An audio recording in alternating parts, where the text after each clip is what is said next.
Hi everyone, welcome to Fin School. I am your friend Arkaprava. Before we start the video, a big congratulations to all the holder of Aavas Financiers stock. In the last 1 month, it has seen a remarkable run-up of almost 15%. Before we dive into the fundamentals and technical aspect, let's first clarify what a housing finance company is. Unlike banks, which provides a variety of loans, HFCs concentrate solely on housing finance. This means they specialize in offering loans specially for purchasing or renovating homes. Now let's talk about the promising future of the Indian housing finance sector.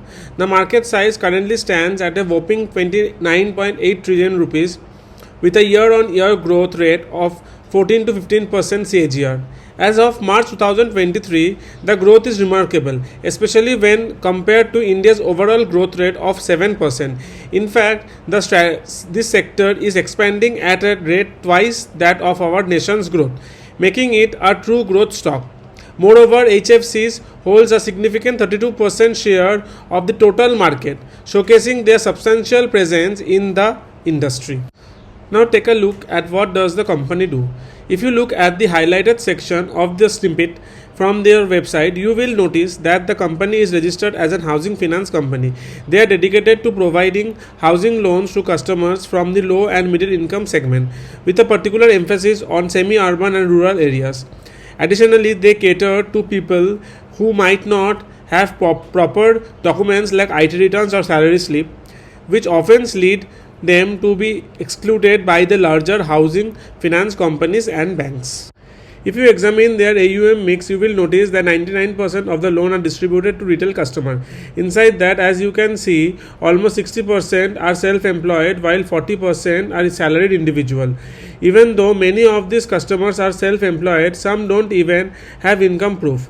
This is where Aavas comes in. They assist this customer by providing affordable housing loans. If you look at the product-wise loan breakup, home loans make up almost 69%, and if you add the MSME and the other mortgage loans, it totals to 30%.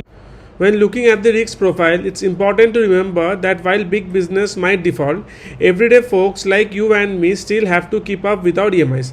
Aavas primarily serves individuals like us.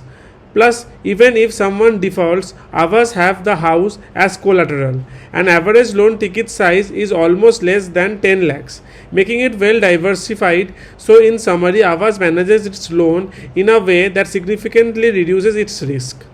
Now let's check the fundamentals of the company. You can see the market cap of Aavas Financiers is currently at 12,859 crore, which makes it a mid-cap company. The stock PE is currently at 26.2. If we check the historical PE chart, we can see that the EPS is on the rise year after year, but the PE is not quite complementing it. Rather, it has come down, making it an undervalued stock. We are almost getting it at its lowest PE ever. Now if we look at the quarterly result, we observe the highest ever sales and highest ever profit. Additionally, if you compare the financial margin with the last quarter, you will notice it has increased by almost 3%. One thing to also take into account is that the interest rate in the market is still high. So when the interest rate comes down, overall financial stock will likely to experience a positive trend. When comparing the net NPA among all its peers, you will notice that only Canfin has a better NPA percentage than Aavas. Anything less than 1% is quite manageable. Otherwise, all the other peers have more NPA in their balance sheet than Aavas.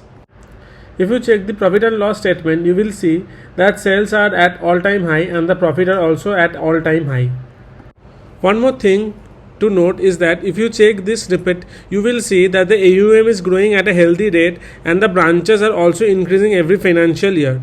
This indicates that their distribution network is getting stronger year by year, which is also a healthy sign. Now if we check the shareholding pattern, one interesting thing to notice is that promoters are reducing their position on every occasion, which is not a good sign at all. No one knows why they are selling, because sales are increasing and profits are also increasing. In all fundamental parameters, the stock is performing well. However, if you check, most of the chunk has been taken up by DIA and FIIs, which is a good sign in my eyes. Now if we check the technicals, we can see from its bottom it is almost up by 22%. However, still from its peak in February 2022, it is down by almost 50%. In this time frame, the top line has grown from 13,000 crore to more than 2,000 crore, and the bottom line has grown from 357 crore to 491 crore. So the conclusion and what I am doing, I am not buying this stock. I already have enough position in this stock. My average price is at 1500 oddish level.